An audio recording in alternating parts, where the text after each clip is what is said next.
Brexit. Theresa May perd un vote crucial au Parlement. Copyright PRU-AFP. Aux victimes de la rébellion d'une partie de son propre camp, la première ministre britannique Theresa May a perdu mercredi, à 4 voix près, un vote crucial sur le Brexit au Parlement, exposant sa faiblesse à la veille d'un sommet européen.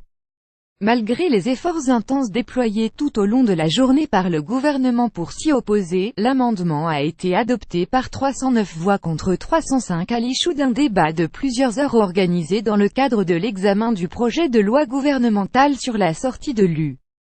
Cet amendement, soumis par un député de la majorité conservatrice, l'ancien procureur général Dominic Grieve, prévoit que tout accord final conclu avec Bruxelles soit ratifié par un vote contraignant du Parlement de Westminster.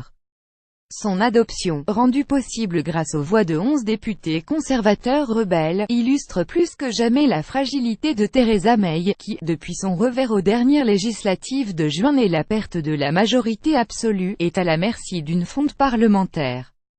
Cette défaite, humiliante, sa première depuis le début des travaux parlementaires sur ce projet de loi, vient ternir une des rares séquences positives sur laquelle surfait la dirigeante après la conclusion vendredi d'un compromis avec Bruxelles sur les conditions du Brexit.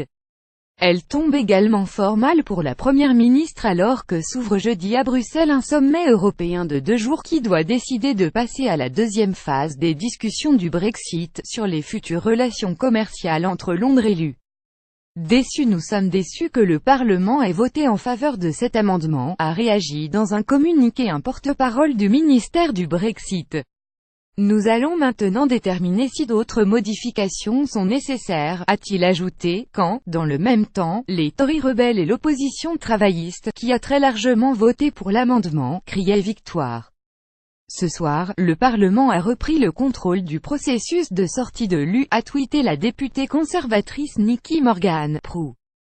Cette défaite est une humiliante perte d'autorité pour le gouvernement, a taclé de son côté le patron du Labour, Jeremy Corbyn.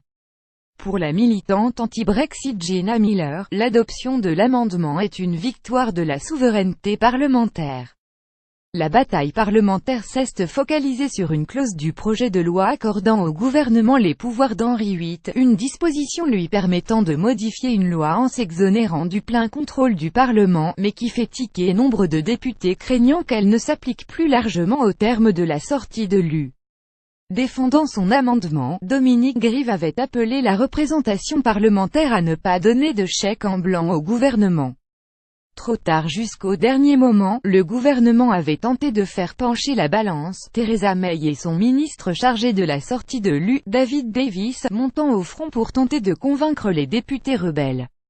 Nous soumettrons l'accord final de retrait conclu entre le Royaume-Uni et l'UE à un vote au sein des 2 chambres du Parlement avant qu'il n'entre en vigueur, avait déclaré May devant la Chambre des communes. Un vote sur l'accord final aura lieu dès que possible après la fin des négociations, avait indiqué de son côté David Davis.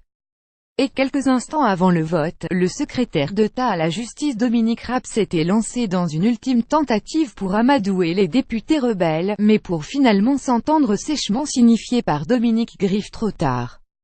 L'introduction de l'amendement avait provoqué la colère de partisans d'un Brexit dur, à l'instar du député conservateur Ian Duncan Smith, qui avait accusé M.